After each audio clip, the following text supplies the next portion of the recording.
सपनों को पूरा करने के लिए नींद का अधूरा रहना ज़रूरी है, क्योंकि जब सपने पूरे होते हैं तो चैन की नींद आती है। मैं सपनों की बात इसलिए कर रही हूँ क्योंकि भारत के सबसे मुश्किल एग्ज़ाम में से एक यूपीएससी का रिज़ल्ट आया और भोपाल के क्षितिज आदित्य शर्मा ने इसमें 58वीं रैंक हासिल की है। हमारे साथ आज क्षितिज मौजूद है। आपको बहुत बहुत स्वागत है नेशन मिरर में। कॉन्ग्रेचुलेशंस।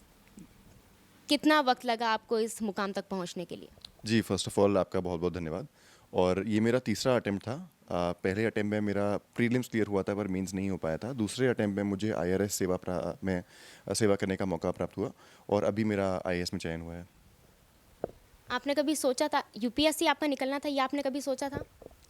जी, एक्चुअली सबसे ज़्यादा डाउट का टाइम वही था जब मैंने अपना पहला अटेम्प्ट नहीं दिया था। तब लगता था कि क्योंकि मैं घर से भी तैयारी कर रहा था, लगता था कि दिल्ली में हज़ारों लाखों बच्चे तैयारी कर रहे हैं और मैं तो अपने कमरे में ही बैठ के तैयारी कर रहा हूँ, तो मैं कैसे उनके साथ कम्पीट करूँगा। लेकिन जब पहली बार प्रीलिम्स निकला तो थोड़ा कॉन्फिडेंस आया धीरे-धीरे। और भले ही मेंस नहीं निकला पर अपने मार्क्स देखे जब उस साल के मेंस के, तो लगा कि अच्छा, अगर 6 महीने में इतना कुछ कर लिया तो फिर आगे थोड़ी और मेहनत से और आगे जाया जा सकता है। 58वीं रैंक आई है आपकी। इतने सारे लोगों में से 58वीं रैंक आना कोई छोटी बात होती नहीं है। लोगों का सपना होता है, यहाँ तक आपको ने वो सपना पूरा किया है।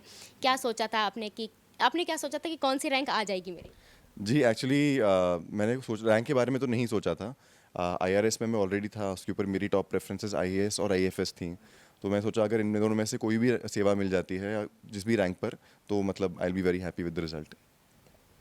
बचपन से सपना था आपका कि आपको यूपीएससी क्लियर करके आईएएस, आईआरएस ऐसा कुछ बनना है? जी, मेरी थोड़ी स्टोरी अलग है। मेरा कभी सपना नहीं था यूपीएससी क्लियर करने का बचपन से।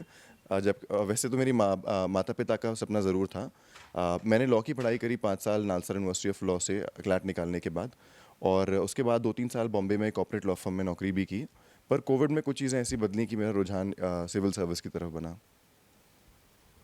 ऐसा क्या हुआ कोविड में जो आपने अपनी लॉ की नौकरी छोड़कर सिविल सर्विसेज में जाने का सोचा? जी, पहले तो जितने प्रोएक्टिवली हमारे मध्य प्रदेश के सिविल सर्वेंट्स ने, चाहे आईएएस, आईपीएस ऑफिसर्स हों, उन्होंने जितने प्रोएक्टिवली काम किया, जनता की सेवा करी कोविड में, उससे मुझे काफ़ी इंस्पिरेशन मिली। और कोविड ऐसा दौर रहा जब मैं भी खुद से सवाल पूछने लगा कि क्या मेरे लिए एक नौकरी सिर्फ सैलरी का स्रोत है या मेरी कोई और एक्सपेक्टेशंस भी हैं एक नौकरी से। तो जब मैंने सोचा कि मुझे सैटिस्फैक्शन भी चाहिए एक जॉब में, और अगर वो सैटिस्फैक्शन सिर्फ पब्लिक सर्विस से ही आ सकता है, तो मुझे लगा सिविल सर्विस उसके लिए सबसे अच्छा ऑप्शन है। आपने कहा कि आपने घर बैठ के पूरी पढ़ाई की, आपने कोचिंग नहीं की है। इतने सारे बच्चे बड़ी-बड़ी कोचिंग्स पे जाते हैं, लाखों रुपए कोचिंग में देते हैं, उसके बाद भी उनका क्लियर नहीं हो पाता। आपने घर पे बैठ के कैसे कर लिया है? जी, कुछ कारण रहे। फर्स्टली कि मेरा थोड़ा बेस स्ट्रॉन्ग था। जैसे बीए और एलएलबी की मैंने स्टडी करी, तो बीए में हमको हिस्ट्री, इकोनॉमी, सोशियोलॉजी, ये सब सब्जेक्ट वैसे भी पढ़ाए जाते हैं। फिर मेरा थोड़ा इंटरेस्ट भी था रीडिंग में, तो कुछ चीज़ें मैं खुद से पढ़ता रहता था। तो ज़्यादा कठिनाई नहीं हुई मुझे तैयारी करने में। जी। आपने एग्ज़ाम दिया, इंटरव्यू क्लिक किया, क्या होता है इंटरव्यू में? क्योंकि सब लोगों को जानना है कि जब जो बच्चे अब देने वाले हैं, क्योंकि इंटरव्यू का डर सबको लगता है कि एग्ज़ाम तो हम क्लियर कर लेंगे, लेकिन इंटरव्यू में क्या होता है? इंटरव्यू में कैसे एग्ज़ाम क्वेश्चंस पूछे जाते हैं, वहाँ पे कैसे जाना होता है? जी, आपने बिल्कुल ठीक ठाक कहा, क्योंकि वो पूरी प्रोसेस का सबसे अनप्रेडिक्टेबल फ़ेज़ होता है, जो कि या तो बहुत अच्छा जा सकता है या तो काफ़ी बुरा भी जा सकता है। काफ़ी स्ट्रेस इंड्यूसिंग होता है क्योंकि उसका कुछ सिलेबस नहीं है इंटरव्यू का, और आपको अपने हिसाब से ही तैयारी करनी है। डैफ भी आप खुद ही भरते हैं, उन पे ही आपसे सवाल पूछे जाते हैं। तो इंटरव्यू ढोलपुर हाउस में ही होता है यूपीएससी में। एक 5 मेंबर्स का पैनल होता है, जिसमें जो चेयरपर्सन होते हैं वो यूपीएससी के ही मेंबर होते हैं, और करीब तकरीबन 20 से 30 मिनट का समय देते हैं वो आपको, उनसे आपसे सवाल पूछते हैं अलग-अलग विषयों पर। ज़्यादातर आपसे किस मुद्दे को लेकर उन्होंने बात की? जी, एक्चुअली इस टाइम मेरा इंटरव्यू थोड़ा रैंडम सा रहा। उन्होंने मुझसे बहुत कई-कई तरह के सवाल पूछे। जो नए देश में बिल पास हुए हैं, थोड़ा उनके ऊपर चर्चा हुई। भारत की जो डिपेंडेंस है विदेशी इंपोर्ट से, उसके ऊपर चर्चा हुई। प्रेसिडेंट ट्रंप की नीतियों पर चर्चा हुई। पाकिस्तान, चीन और बांग्लादेश के साथ हमारे संबंधों पर चर्चा हुई। भारत की संवैधानिक व्यवस्था पर भी चर्चा हुई। जब आपका रिज़ल्ट आया, तो कैसा यहाँ पे घर में माहौल कैसा था? आप किसको अपने एग्ज़ाम का वो श्रेय देना चाहते हैं कि मैं अपना श्रेय इनको देना चाहता हूँ, और घर में पेरेंट्स का क्या रिएक्शन था? जी, सबसे बड़ा श्रेय तो मेरी माताजी को जाता है, क्योंकि ख़ासकर कि क्योंकि मैं घर से तैयारी कर रहा था, तो काफ़ी आइसोलेटिंग और लोनली एक्सपीरियंस हो जाता था कई बार मेरे लिए। मेरा कोई तैयारी करने का ऐसा फ्रेंड सर्कल नहीं था जिनके साथ मैं प्रिपरेशन कर रहा था, तो वही मुझे हमेशा सपोर्ट करती रहती थी। और अगर मैं कहूँ तो घर में बहुत खुशी का माहौल था। सबसे पहले अपनी माताजी को ही बताया, फिर अपने भाई को फ़ोन किया। पिताजी उस वक्त घर पे नहीं थे, पर उनको भी फ़ोन किया। जी। क्या कहा पापा ने? पापा भी बहुत खुश हुए मेरा रिजल्ट देख के। वो तो लास्ट ईयर भी बहुत खुश थे, आईआरएस के साथ भी उनको बहुत खुशी हुई थी, पर इस बार वो और भी खुश थे। आपने अब आपका एग्ज़ाम क्लियर हो गया, आप क्या क्या चाहते हैं? आपको किस पोस्ट पे मिलनी चाहिए? किस जगह आपको आपकी पहली पोस्टिंग होना चाहिए? ऐसा कुछ आपका सपना है कि नहीं मुझे यहाँ मिलनी चाहिए? जी, वो तो खैर डिपार्टमेंट के हाथ की चीज़ है, पर मैं कहूँ तो मेरे एप्लीकेशन मैंने अपनी first preference state wise Madhya Pradesh को रखा था, क्योंकि ये मेरी होम स्टेट है। उसके अलावा मुझे जो भी जिस भी राज्य में सेवा करने का मौका मिलता है, मैं वहाँ खुशी से अपनी 100% देने की कोशिश करूँगा। ऐसा कोई पर्टिकुलर शहर जो आपको पसंद हो? जी, क्योंकि मैं जीवन भर भोपाल में ही रहा हूँ, भोपाल में पला-बड़ा हूँ, तो I am a little biased towards Bhopal. बाकी अदरवाइज़ ऐसा तो नहीं है कि मेरा कोई फ़ेवरेट स्टेट हो सिटी हो। अक्सर लोगों का पैशन और प्रोफेशन दोनों अलग-अलग होता है। आपका पैशन क्या है? जी, मेरा पैशन अल्टीमेटली यही है कि मैं एक ऐसी नौकरी करूँ जिसमें मैं एक पर्सनल लेवल पे फुलफिल्ड फ़ील करूँ। जिससे मुझे सैटिस्फैक्शन मिले कि मैंने इस नौकरी को अपना 100% दिया है, और जो भी किया है उसमें दूसरों की 100% मदद करने की कोशिश की है। मतलब आपका ऐसा कोई मतलब होता है ना कि कुछ लोग जैसे आप सिविल सर्विसेज में हैं, लेकिन आपका गाने का शौक है, डांस का शौक है, ऐसा कोई शौक आपका? हाँ, मेरी हॉबी ज़रूर हैं, जो कि थोड़ी डायरेक्टली कोरिलेट नहीं करती हैं सिविल सर्विसेज से, पर मुझे मदद ज़रूर करती हैं। जैसे कि यूपीएससी एग्ज़ाम की तैयारी में क्योंकि काफ़ी स्ट्रेस इंड्यूसिंग प्रोसेस होता था, मेरी एक हॉबी है हठ योग करना। तो मैं दिन में कम से कम 1 बार, हो सके तो 2 बार हठ योग करता हूँ, जिससे मुझे काफ़ी रिलैक्स फ़ील होता है। और उसके अलावा क्योंकि मेरी हॉबी रीडिंग की भी है, उससे भी मुझे काफ़ी सहायता मिली। क्या आप प्रॉपर भोपाल से हैं? जी। अ, आपकी पोस्टिंग होएगी, उसके बाद आपने जो मेहनत की है, लोगों का सपना होता है ये। आप आने वाले बच्चों को क्या बोलना चाहते हैं? किस तरह से वो मेहनत करें, क्या करें? क्योंकि जब आपको इतनी मेहनत करने के बाद जब आपको रिज़ल्ट नहीं मिलता है तो बुरा लगता है। उससे कैसे डील करें? जी। जी, मैं उसमें सबसे पहले तो यही कहना चाहूँगा कि ये एग्ज़ाम बहुत ही कठिन है, हज़ारों लाखों बच्चे इस परीक्षा को देते हैं, और जो भी परिणाम आता है वो सिर्फ़ आपकी मेहनत का रिफ्लेक्शन नहीं है, पर लक का भी रिफ्लेक्शन है।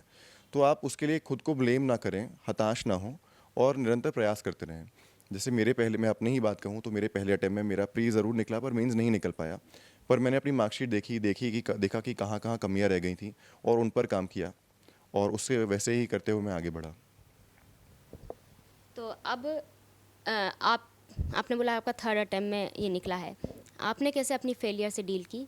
और कभी ऐसा नहीं लगा कि नहीं मुझे अब छोड़ देना चाहिए, जब मेरी ऑलरेडी नौकरी सरकारी नौकरी लग गई तो अब क्यों कर रहा हूँ मैं? जी, वो ये ख़्याल तो मन में हर स्टेज पे आता है, और क्योंकि हर 3-4 महीने में अलग-अलग फ़ेज़ होते हैं एग्ज़ाम के, प्रीलिम्स, मेंस और इंटरव्यू, हर 3-4 महीने में ये ख़्याल बार-बार आता है मन में। पर कुछ-कुछ चीज़ें थी जो मुझे कैरी फॉरवर्ड करती रहीं इस प्रोसेस में। मेरे पेरेंट्स का सपोर्ट, सबसे ज़्यादा मेरी माताजी का सपोर्ट बहुत क्रूशियल रहा। जैसे मैंने आपको कहा कि मैं योग करता था मन को शांत करने के लिए, तो उससे मुझे काफ़ी हेल्प मिली। और सोशल मीडिया को मैंने कंप्लीटली कट ऑफ नहीं किया, अपने दोस्तों से जुड़ा रहा मैं। भले ही हफ्ते 2 हफ्ते में 1 बार उनसे बात हो पाए, पर उनसे बात ज़रूर करता था, ताकि थोड़ा रिलैक्स फ़ील हो। कितने घंटे पढ़ना पड़ता है यूपीएससी क्लियर करने के लिए? जी, मेरा ये मानना है कि घंटे गिनने से नहीं होता कुछ इस परीक्षा में, क्योंकि आपको अपने सिलेबस पर फ़ोकस करना है। सिलेबस बहुत ज़्यादा वास्ट है, तो आपको ये कोशिश करनी है कि मैं टाइम टू टाइम अपना सिलेबस करता चलूँ। तो उसके लिए शेड्यूल बनाना बहुत ज़्यादा ज़रूरी है। जैसे मैं एक डेली, वीकली, मंथली और 3 मंथली शेड्यूल बनाता था, और कोशिश करता था कि डेली 90 टू 95% मेरा गोल डेली मीट होता चले उस शेड्यूल में से। और अगर क्वांटिफ़ाई करूँ तो मैं कहूँ कि डेली ऑन एवरेज 8 से 10 घंटे हो जाते थे पढ़ाई के। पर जिन दिन मान लीजिए कि 5 घंटे में मेरी उस दिन की पढ़ाई हो गई, तो फिर मैं दोस्तों के साथ थोड़ा बाहर भी चला जाता था। अगर आप 8 से 10 घंटे पढ़ाई में दे रहे हो, तो फिर बाकी सब चीज़ें में क्या-क्या सैक्रिफाइस किए आप? जी, बस यही है कि ज़्यादा, मतलब जैसे फैमिली गैदरिंग्स कई बार होती हैं, उनमें मैं नहीं जा पाता था। दोस्तों के साथ घूमने के लिए समय नहीं निकाल पाता था। कई बार खुद के लिए भी, रिलैक्सेशन के लिए कई बार टाइम नहीं निकल पाता था, क्योंकि सिलेबस की डिमांड्स काफ़ी टैक्सिंग होती हैं। तो बस यही है कि पर्सनल लाइफ़ में आपको थोड़ा बहुत सैक्रिफाइस करना पड़ता है हर स्टेज पे। अब आपका एग्ज़ाम क्लियर हो गया है, अब आगे कुछ पढ़ने का मन है या कि अब सब हो गया? जी, मतलब मैं तो खुद को एक लाइफ़ लॉन्ग लर्नर ही कहता हूँ, और रीडिंग मेरी हॉबी भी है। तो मतलब लर्निंग तो चलती रहेगी, बट हाँ, आई थिंक इस एग्ज़ाम प्रोसेस के अब मैं बाहर आ गया हूँ। पार्टी तो करेंगे ही अब। जी, जी, बस दोस्तों से मिलने का ही प्लान है आज। आपको क्या लगता है कि अब आप सिविल सर्विसेज में लोगों के बीच जाएँगे, तो आपको क्या लगता है कि मध्य प्रदेश को आपने प्रायोरिटी पे रखा है? क्या प्रॉब्लम है मध्य प्रदेश की सबसे ज़्यादा जो आपको लगता है कि नहीं इसे मैं सॉल्व करूँगा? जी, अगर मुझे मध्य प्रदेश में सेवा करने का मौका मिलता है, तो कुछ एरियाज़ हैं जिनको मैं प्रायोरिटाइज़ करना चाहूँगा। जैसे अपने अनुभव से ही कहूँ तो मध्य प्रदेश के युवा को अच्छी नौकरियों के लिए कई बार बाहर जाना पड़ता है, मध्य प्रदेश छोड़ना पड़ता है। तो ये मेरी प्रायोरिटी रहेगी नंबर 1 कि कैसे मध्य प्रदेश में रहकर ही युवा के लिए नई नौकरियाँ जनरेट की जा सकें। इसके अलावा महिलाओं का आर्थिक सशक्तिकरण कि कैसे हम उनका लेबर फोर्स पार्टिसिपेशन बढ़ा सकते हैं और उसके अलावा कि एक समाज के जो भी वल्नरेबल सेक्शंस हैं, उनके लिए कैसे एक सोशल सेफ्टी नेट तैयार किया जा सकता है थ्रू एजुकेशन और हेल्थ केयर। तो ये थे हमारे साथ क्षितिज आदित्य शर्मा, जिन्होंने 58वीं रैंक हासिल करके मध्य प्रदेश का, भोपाल का नाम रोशन किया है। साथ ही इन्होंने ये भी बता दिया कि हमेशा अगर आप फेल हो रहे हैं किसी चीज़ में, तो अपने आप को फेलियर समझने की ज़रूरत नहीं है, लगातार मेहनत करें। लेकिन क्षितिज, आखिरी सवाल मैं आपसे ये पूछना चाहूँगी कि लोग आजकल जो छोटे-छोटे बच्चे या फिर जो 25, ज़्यादातर उन्हीं में ऐसे केसेस सामने आते हैं कि वो लोग कुछ ऐसे कदम उठा लेते हैं, बोलते हैं कि आपने सुना ही होगा कि हार जाते हैं, हम हार गए हैं, हम आगे नहीं। उनके लिए क्या कहेंगे आप? जी, उनके लिए मैं यही कहना चाहूँगा कि ज़िंदगी बहुत बड़ी है और एक एग्ज़ाम आपकी लाइफ़ की क्या ट्रैजेक्टरी होगी वो डिसाइड नहीं कर सकता। अपनी डेस्टिनी के मालिक आप ही हैं, आप ही डिसाइड कर सकते हैं कि आपका जीवन कैसे जाएगा। और आज की तारीख में बहुत ज़्यादा अपॉर्चुनिटीज़ हैं, सिविल सर्विसेज इकलौती अपॉर्चुनिटी नहीं है। जनता की सेवा करने की भी बहुत अपॉर्चुनिटीज़ हैं आज की तारीख में। तो मैं यही कहूँगा कि हताश ना हों और सेल्फ कॉन्फिडेंस रखें, खुद में विश्वास रखें। तो अपने आप में विश्वास रखें, क्योंकि अगर आप सपने देखेंगे तो उन्हें पूरा करने के लिए थोड़ी मेहनत तो करनी होगी, और उसका एग्जाम्पल हमारे सामने है क्षितिज। तो ऐसे ही आप अपने सपनों को पूरा करें। Congratulation Kshitij again. एंड आप देखते रहिए नेशन मिरर। मैं हिमानी हूँ, कैमरे के पीछे मेरे साथी गौरव है। देखते रहिए नेशन मिरर।